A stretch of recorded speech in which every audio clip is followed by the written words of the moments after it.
Ya, situs pemakaman ataupun yang disebut dengan Kompleks Makam Sultan Ma'ruf Shah. Situs ini berada di di Dusun Cot Kandang, Kampung Dayah Tenoh Kelibet, Kecamatan Pidi, Kabupaten Pidi. Nah, di situ terdapat beberapa pasang batu nisan dalam satu kompleks pemakaman di atas gundukan yang cukup tinggi.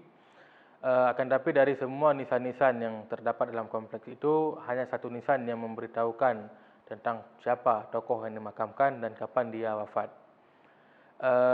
Sebagaimana yang diketahui oleh masyarakat setempat, ada masyarakat yang memang menyebutnya dengan istilah makam Potu Merhum atau jerat Tengku Merhum atau jerat Tengku di Kelibet.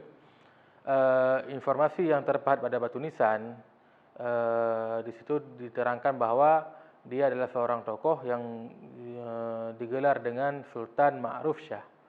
Dia wafat pada tanggal 22 Jumadil Akhir pada tahun 917 Hijriah atau bertepatan dengan 14 September tahun 1511 Masehi, ataupun tepatnya 1 bulan setelah penaklukan Melaka oleh Portugis pada tanggal 14 Agustus tahun 1511. Dari inskripsi yang terdapat pada batu nisan, dijelaskan bahwa beliau adalah seorang yang mulia, orang yang bernasab mulia, yang bermartabat dan martabat yang dimenangkan. Jadi sifat-sifat tentang kepribadian dia itu digambarkan pada batu nisan yang terpahat di nisannya. Selain itu juga pada batu nisannya juga dipahatkan beberapa syair yang cukup menarik. Misalnya syair yang berbunyi innamad dunya fana. Jadi sesungguhnya dunia ini hanya sesaat. Laisa lid dunya sabut, ya kan? Jadi beberapa syair itu dipahatkan pada bagian nisan kepala beliau. Kemudian pada bagian atas nisan juga disebutkan dipahat satu kalimat doa, ghafarallahu lahu wa li jami'il muslimin. Jadi semoga Allah mengampuninya dan seluruh kaum muslimin yang ada. Tentang sejarah Sultan Ma'ruf Shah sendiri dalam beberapa kepustakaan, misalnya kita membaca Aceh Sepanjang Abad karya Muhammad Said, kemudian M. Yunus Jamil dan juga H.M. Zainuddin dalam tarikh Aceh dan Nusantara. Sultan Ma'ruf Shah diketahui adalah Sultan Pidi yang pertama. Jadi sultan yang paling tua yang memerintah di Pidi itu adalah Sultan Ma'ruf Shah yang selama ini diketahui dan ditemukan makamnya. Tentang kiprah dan kehidupan beliau tidak terdapat dalam banyak tulisan, akan tetapi beliau diyakini adalah orang yang terlibat dalam proses penyerangan dan dalam proses mempertahankan Malaka sebelum jatuhnya ke tangan Portugis. Makanya ini juga dari inskripsi kita tahu bahwa beliau wafat dalam tahun yang sama. Jadi 1 bulan setelah Malaka jatuh ke tangan Portugis, beliau wafat dan syahid. Dan beliau dimakamkan di Kelibet.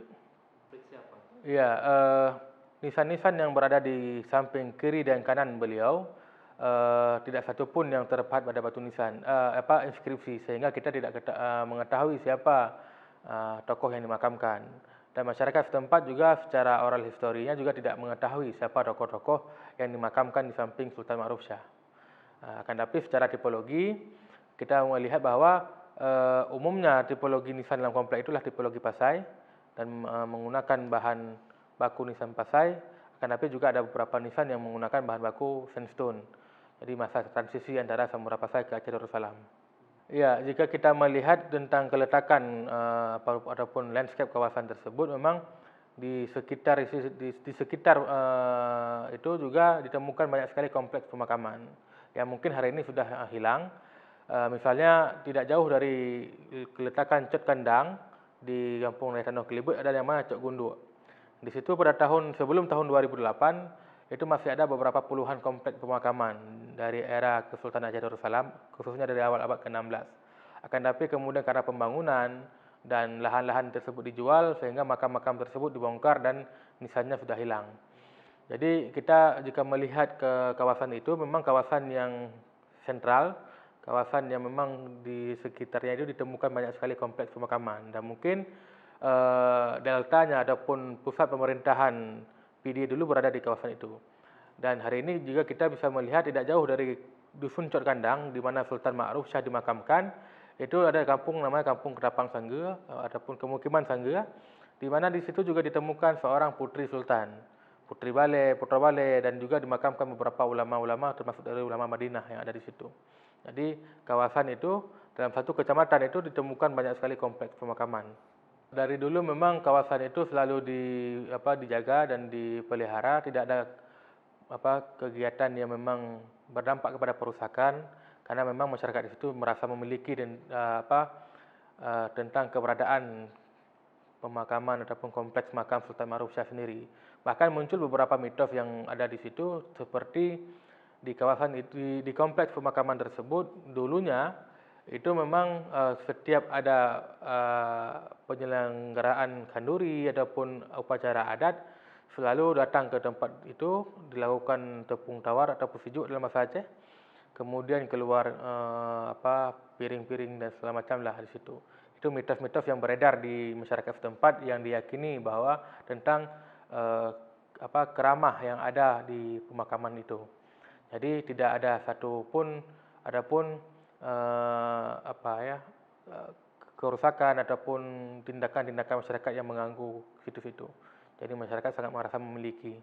Kita berharap adanya kajian-kajian yang lebih mendalam untuk mengetahui bagaimana kehidupan dan kiprah Sultan Ma'ruf Shah ketika beliau memerintah di PD dulu.